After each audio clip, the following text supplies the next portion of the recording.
প্রত্যেকদিন দুপুরবেলা আমার বিপত্নিক ভাসুর বাথরুমের ভিতরে এসে আমার পিঠে সাবান লাগিয়ে দিত। তারপর একদিন সাবান লাগাতে লাগাতেই আমার ভাসুর আমাকে, আমার বিয়ে আমার মামাতো ভাইয়ের সঙ্গে হয়েছিল।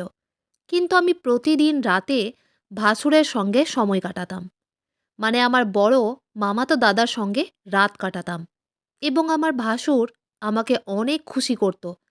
এবং ভাসুরের আদর ও ভালোবাসা পেয়ে আমারও মন প্রাণ ভরে যেত। কিন্তু বর থাকতেও আমি কেন আমার ভাসুরের সঙ্গে নিজের চাহিদা পূরণ করতাম, এটা জানার জন্য আপনাদের পুরো গল্পটা মনোযোগ সহকারে শুনতে হবে। আমার নাম খালেদা। আমার ২ মামাতো ভাই ছিল। আমার বড় মামাতো ভাইয়ের নাম ইজাজ এবং ছোট মামাতো ভাইয়ের নাম আফসার। আমার বিয়ে ছোট মামাতো ভাই আফসারের সঙ্গে হয়েছিল। আমি আমার বরের চাইতে বয়সে ২ বছরের ছোট ছিলাম। আসলে আমার মা ও মামা ছোটবেলাতে আমার সঙ্গে আমার মামাতো ভাই আফসারের বিয়ে পাকা করে রেখেছিল। তারপর আমার কলেজের পড়াশোনা শেষ হওয়ার পরে আমার মামাতো ভাইয়ের সঙ্গে আমার বিয়ে হয়েছিল। এবং বিয়ের পরে আমি যখন শ্বশুরবাড়িতে আসি, তখন তো আমি খুব খুশি ছিলাম।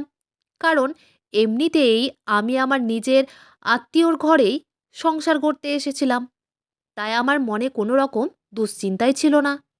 আমি তো ভীষণ খুশি ছিলাম। কিন্তু বাসর রাতে আমার বর যখন ঘরের ভিতরে আসে, তখন বরের ব্যবহার দেখে তো আমার পায়ের তলা থেকে যেন মাটিটাই সরে যায়। কারণ যেই ছেলেটির সঙ্গে ছোটবেলা থেকেই আমার বিয়ে পাকা হয়েছিল, সেই ছেলেটা বাসর রাতে আমাকে নিজের থেকে দূরে সরিয়ে দিয়েছিল। বাসরাতে আমি যখন খুব উত্তেজিত ছিলাম বরের আদর ও ভালোবাসা পাওয়ার জন্য, তখন তো বরের আমার সঙ্গে কথা বলা তো অনেক দূরের কথা। সে তো বিছানা থেকে একটা বালিশ নিয়ে নিচে একটা চাদর পেতে চুপচাপ শুয়ে পড়েছিল। তারপর আমি যখন আমার বরকে জিজ্ঞেস করলাম যে সে আমার সঙ্গে এই রকম দুর্ব্যবহার কেন করছে, আমি কি কোনো অন্যায় কাজ করেছি? আজ আমাদের তো মিলনের রাত। আর এই রাতের জন্য আমি কত বছর ধরে অপেক্ষা করেছি। তখন বর অনেক রেগে আমার দিকে আঙুল দেখিয়ে বলল, তোমার জন্যই তো আমার পুরো জীবনটা নষ্ট হয়ে গেছে। আমি তোমাকে নিয়ে কোনো রকম কোনো স্বপ্ন দেখিনি। তাই আমাকে একদম বিরক্ত করবে না। আর না আমার কাছে আসার একদম চেষ্টা করবে। তাই চুপচাপ নিজের জায়গাতে শুয়ে পড়ো এবং আমার মাথা খারাপ করো না। তোমার সঙ্গে বিয়ে করে আমার পুরো জীবনটাই নষ্ট হয়ে গেল। প্রথম রাতে বরের মুখ থেকে এই কটু কথাগুলো শুনে আমি যেন জ্ঞান শূন্য হয়ে গেছিলাম। বাসরাতে বরের ভালোবাসা পাওয়া তো অনেক দূরের কথা। বরের অপমান পেয়ে আমি এত বেশি কষ্ট পেয়েছিলাম যে আমার মনটাই ভেঙে চুরমার হয়ে গেছিল। কারণ ছোটবেলা থেকেই বাড়িতে যখন সবার মুখে শুনতাম যে আমার বিয়ে নাকি আমার মামাতো ভাই আফসারের সঙ্গে হবে, তখন চোখে একটা স্বপ্ন তৈরি হয়েছিল। এবং আমার সেই স্বপ্নটা আজ ভেঙে চুরমার হয়ে গেছিল। কিন্তু আমি যে ভেবেছিলাম বাসরাতে, তার সব কিছু উল্টোটাই হয়েছিল। ভেবেছিলাম বাসরাতে বরের সঙ্গে অনেক ভালো সময় কাটাবো। কিন্তু বর তো আমার মুখ দেখতেও রাজি ছিল না। যদিও বা আমি দেখতে ভীষণ সুন্দরী ছিলাম, তা সত্ত্বেও আমার বর বাসরাতে আমাকে ছুঁয়েও দেখেনি। আমি তো কিছুই বুঝতে পারছিলাম না যে আমার বর কী কারণে আমাকে এতটা ঘৃণা করত, যে কিনা আমার মুখ দেখতেও পছন্দ করত না। বিয়ের প্রথম দিন রাতের বেলাতে আমি সারা রাত বসে বসেই কাটিয়ে দিয়েছিলাম। আর মাথার মধ্যে একটাই কথা ঘুরপাক খাচ্ছিল যে আমার বর যখন আমাকে পছন্দ করত না, তাহলে আমাকে বিয়েই বা কেন করেছিল? সে তো এই বিয়েতে আপত্তি জানাতে পারত। বিয়ের প্রথম রাতে আমি বুঝতে পেরে গেছিলাম যে হয়তো এবার আমার পুরো জীবনটাই নষ্ট হয়ে যাবে। এবং এই কথাগুলো ভেবে ভেবেই সারা রাত আমি দুশ্চিন্তায় কাটিয়েছিলাম। পরের দিন সকালবেলা আমার জ্যাঠানি আমাদের ঘরে কোনো রকম নক না করেই হঠাৎ করে ভেতরে ঢুকে পড়েছিল।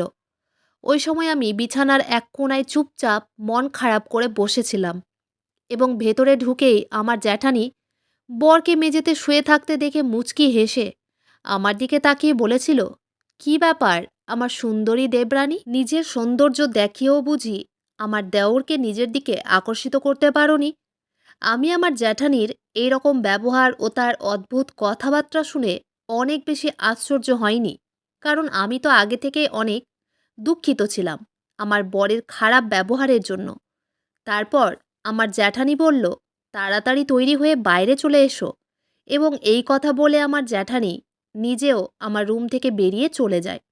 সে একবারও আমাকে এটা জিজ্ঞেস করার প্রয়োজন মনেই করেনি যে বাসর রাতে আমরা দুজন কেন আলাদাভাবে শুয়েছিলাম।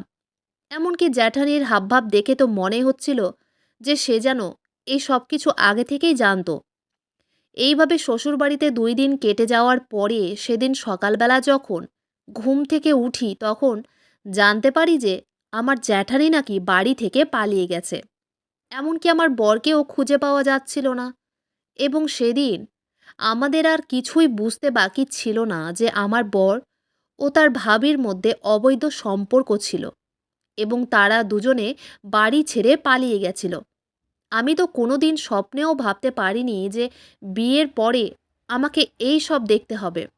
যার কাছে আমি ছোটবেলা থেকে অনেক ভালোবাসা পাওয়ার আশা করেছিলাম, সে তো আমাকে ঠকিয়েছিল।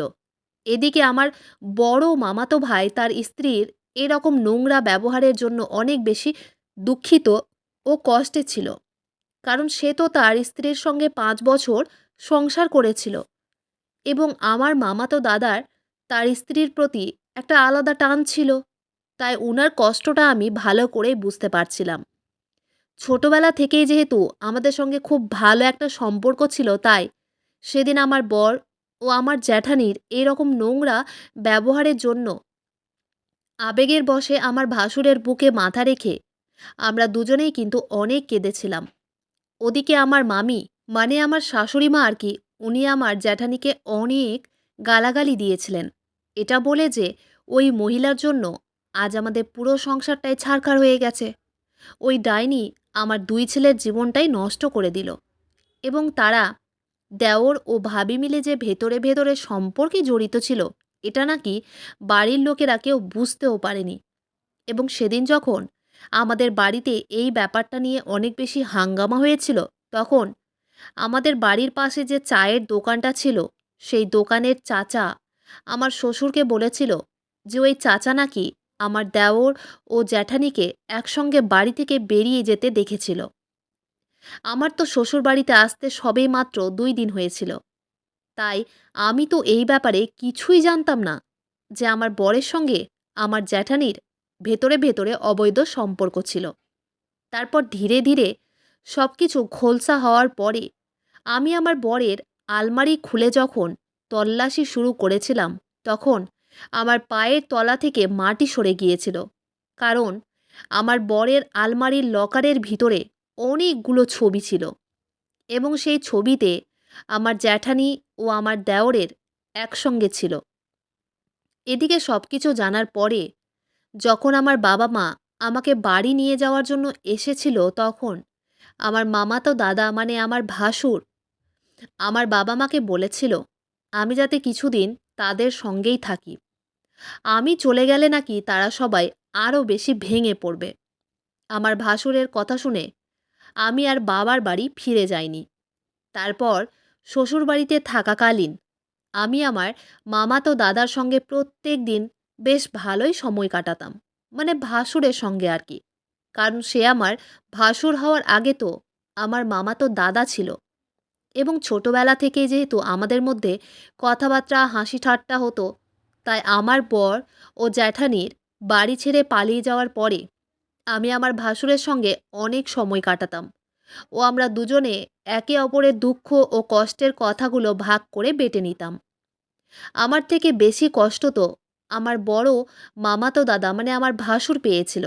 কারণ সে তো ওই মহিলার সঙ্গে ৫ বছর সংসার করেছিল এবং ওই মহিলা কিভাবে পেরেছিল এক ভাইকে ঠকিয়ে আরেক ভাইয়ের সঙ্গে সম্পর্ক তৈরি করতে। আর ওই মহিলাটির জন্যই আমারও কিন্তু সব স্বপ্ন ভেঙে ছারখার হয়ে গেছিল। এদিকে আমরা দুজনে যখন সময় কাটাতাম, তখন আমার মামা মামি আমাদের কিন্তু কিছুই বলতো না। কারণ তারা খুব ভালোভাবেই জানতো যে আমরা দুজনে কতটা কষ্ট পেয়েছি। এদিকে যত দিন যায়, আমি ও আমার মামাতো দাদা মানে আমার ভাসুর আর কি, একে অপরের সঙ্গে আরও বেশি সময় কাটাতে থাকি। এবং যত দিন যায়, আমরা নিজেদের কষ্ট ভুলে গিয়ে ধীরে ধীরে একে অপরের কাছে আসতে থাকি। যেমন, যখন আমার ভাসুরের ঘরে আসার সময় হতো, তার আগেই কিন্তু আমি সেজে গুজে তৈরি হয়ে থাকতাম। তারপর একদিন যখন আমার শ্বশুর ও শাশুড়ি বাড়িতে ছিল না, তখন আমি ও আমার ভাসুর বাড়িতে একাই ছিলাম। আমার ভাসুর ওই সময় স্নান করে গায়ে একটা টাওয়েল জড়িয়ে নিজের ঘরের ভিতরেই ছিল। আর ঠিক ওই সময় আমি ভুলবশত উনার ঘরের ভিতরে ঢুকে পড়েছিলাম। তারপর উনার পেশিবহুল শরীর আমার নজর কেড়েছিল এবং আমি অনেকক্ষণ উনার দিকেই তাকিয়ে নিজের স্বপ্নের জগতে চলে গেছিলাম। কারণ বিয়ে হওয়া সত্ত্বেও তো আমার বাসর রাত হয়নি। তাই আমার ওই ধরনের ইচ্ছে ও স্বপ্ন দেখাটা কিন্তু স্বাভাবিক ব্যাপার ছিল। তারপর আমার ভাসুরের আমার দিকে চোখ পড়তেই সে ওই অবস্থাতেই আমার নাম ধরে আমাকে ঘরের ভেতরে ডাকল। আমার ভাসুরকে ওই অবস্থায় দেখে আমার তো উনাকে জড়িয়ে ধরতে খুব ইচ্ছে করছিল। কারণ আমিও একটা মানুষ ছিলাম এবং আমারও একটা নিজের ইচ্ছে ও চাহিদা বলে কিছু ছিল। তাই সেদিন আমি নিজের আবেগ ধরে রাখতে না পেরে হঠাৎ করে আমার মামাতো দাদাকে মানে ভাসুরকে আর কি পেছন দিক থেকে জড়িয়ে ধরেছিলাম। আমার মামাতো দাদা অনেক জোরে হেসে আমাকে তখন বলল, "আরে খালেদা, তুমি কি করছো?" আমি তখন লজ্জায় উনার থেকে একটুখানি দূরে সরে মাথা নিচু করে আর ওই ঘরে থাকতে না পেরে দৌড়ে উনার ঘর থেকে বেরিয়ে বাইরে চলে এসেছিলাম। তারপর আমার ভাসুরও কিন্তু তাড়াতাড়ি জামা কাপড় পরে নিজের ঘর থেকে বেরিয়ে আমার কাছে এসে বলেছিল, "খালেদা, তুমি কি আমাকে কিছু বলতে চাও?" আমি তো সেদিন আমার মনের সব কথা আমার ভাসুরকে বলে ফেলেছিলাম। সেদিন আমি আর নিজের আবেগ ধরে রাখতে না পেরে ভাসুরকে বলেছিলাম যে, "আপনি কি আমাকে বিয়ে করবেন? কারণ আমি আপনাকে মনে মনে পছন্দ করে ফেলেছি এবং আমি আপনাকে বিয়ে করতে চাই ও আমার সব ইচ্ছে আপনার মাধ্যমে পূরণ করতে চাই।" তখন আমার ভাসুর আমার হাত ধরে বলেছিল, "দেখো খালেদা, আমারও কোনো আপত্তি নেই তোমার সঙ্গে বিয়ে করতে। কারণ তুমি তো অনেক সুন্দরী এবং তোমার মতো সুন্দরী মেয়েকে সবাই নিজের অর্ধাঙ্গিনী হিসাবে পেতে চাইবে। কিন্তু এইসব কথা আগে আমার বাবা-মাকে বলতে হবে। তারা যদি এই বিয়েতে রাজি থাকে, তাহলে আমার এতে কোনো আপত্তি নেই। কারণ আমার আগের স্ত্রী তো আমাকে এতদিন ধরে ঠকিয়ে আমার ভাইয়ের সঙ্গে পালিয়ে চলে গেছে। তাই আমি তো চিরকাল একা থাকতে পারবো না এবং তুমিও অনেক তরুণী। তুমিও চিরকাল কিন্তু একা কাটাতে পারবে না। তোমারও জীবনসঙ্গীর দরকার আছে। তাই সবথেকে ভালো হবে আমরা দুজনেই যদি একে অপরকে বিয়ে করে নেব। তাই আমি আজকেই আমার বাবা-মায়ের সঙ্গে আমাদের বিয়ের ব্যাপারে কথা বলবো।" এই কথা বলে আমার ভাসুর আমাকে কিন্তু জড়িয়ে ধরেছিল এবং আমিও উনাকে জড়িয়ে ধরেছিলাম এবং আমার ভাসুর আমার মাথায় হাত বুলিয়ে বলেছিল, "এবার আমি তোমার সব ইচ্ছে ও আশা পূরণ করে দিব। আমি তোমাকে অনেক ভালোবাসা ও আদর দেব, যেটার জন্য তুমি খুব উত্তেজিত আছো।" তারপর সেদিন রাতে যখন আমার শ্বশুর শাশুড়ি বাড়ি ফিরে এসেছিল, তখন আমার ভাসুর এই ব্যাপারে নিজের বাবা ও মায়ের সঙ্গে কথা বলেছিল এবং তার বাবা-মা মানে আমার মামা ও মামী আর কি এটা শুনে খুব খুশি হয়েছিল যে আমরা দুজনে একে অপরকে বিয়ে করতে চাই। তারপর কিছুদিনের মধ্যেই কাজী সাহেবকে আমাদের বাড়িতে ডেকে ও আমার বাবা-মাকে ডেকে আমাদের দুজনের বিয়ে কবুল করানো হয়েছিল। তারপর বাসরাতে আমার ভাসুর আমার মনের সব ইচ্ছে ও চাহিদা পূরণ করে দিয়েছিল। আমি যতটা আদর ও ভালোবাসার স্বপ্ন দেখেছিলাম, তার থেকেও বেশি আদর ও ভালোবাসা আমার ভাসুর আমাকে দিয়েছিল এমনকি বিয়ের পরে প্রত্যেক দিন আমার ভাসুর আমাকে বাথরুমের ভিতরে ডেকে বলতো, "খালেদা, আমার পিঠে একটু সাবান মাখিয়ে দাও না।" তারপর আমি যখন ভাসুরের পিঠে মানে আমার বরের পিঠে আর কি সাবান মাখাতে যেতাম, তখন আমার দ্বিতীয় বর সুযোগ বুঝে আমাকে প্রত্যেক দিন, এবং আমিও খুব খুশি হয়ে যেতাম তার আদর ও ভালোবাসা পেয়ে। আমি আমার ভাসুরের কাছে অনেক আদর ও ভালোবাসা পেয়ে নিজের জীবনে অনেক সুখে আছি। এই ঘটনাটা ঘটতে কিন্তু আজ ১ বছর হতে চলল, এবং আমি এখন গর্ভবতী আছি ও খুব তাড়াতাড়ি মা হতে চলেছি, এবং আমি আমার সংসারে অনেক সুখে আছি ও খুশিতে আছি। আমার প্রথম বর ও জ্যাঠানির পালিয়ে যাওয়ার পরে আমরা কেউ কিন্তু আর তাদের কোনো খোঁজ খবর রাখিনি। এই জন্যই বলে, যার ভাগ্যে যেটা লেখা আছে সেটাই হবে, এবং সে ঠিক সেখানেই গিয়ে পড়বে। আমার ভাগ্যেও হয়তো আমার ভাসুরের ভালোবাসা লেখা ছিল, তাই আমি আমার ভাসুরকে দ্বিতীয় বরের রূপে পেয়ে অনেক খুশি। বন্ধুরা, আজকের গল্পটি এখানেই শেষ করছি। গল্পতে কোনো ভুল ত্রুটি থাকলে ক্ষমা করে দিবেন।